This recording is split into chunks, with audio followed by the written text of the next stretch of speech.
how courts can, and often do, ensure a father can't prove joint equal physical child custody can work.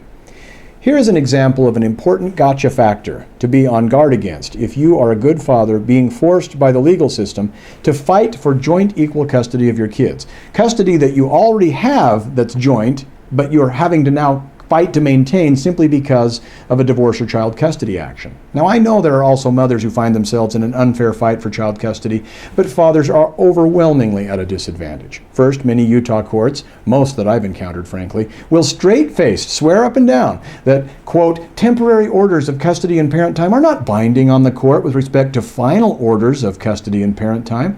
And they'll say, quote, we don't treat temporary and custody parent time orders as having any kind of precedential or prejudicial effect on the final child custody and parent time award. But then these same courts will make rulings that incorporate language like this, quote, there is no compelling evidence that an increase in time with father from the current, i.e. temporary orders, custody and parent time arrangement would benefit the minor child, close quote. Or, quote, there is no evidence that the child is not currently thriving under the current child custody arrangement under temporary orders.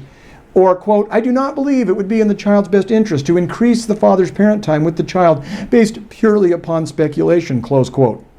Or, quote, to change the custody and parent time schedule from what it currently is under temporary orders, there needs to be evidence that something in the temporary custody and parent time arrangement needs to change for the benefit of the child, to change in the best interest of the child. And finally, quote, I am not persuaded and I do not think it would be in the child's best interest to increase the father's parent time with the child, from what is ordered in the temporary orders, based purely on speculation that if this parent time were increased, the parent would spend more time with the child, or that his engagement with the minor child would be more meaningful, or that the bond would increase, or that the child would have the benefit of some interaction with dad, or some opportunities he is not otherwise being provided, close quote.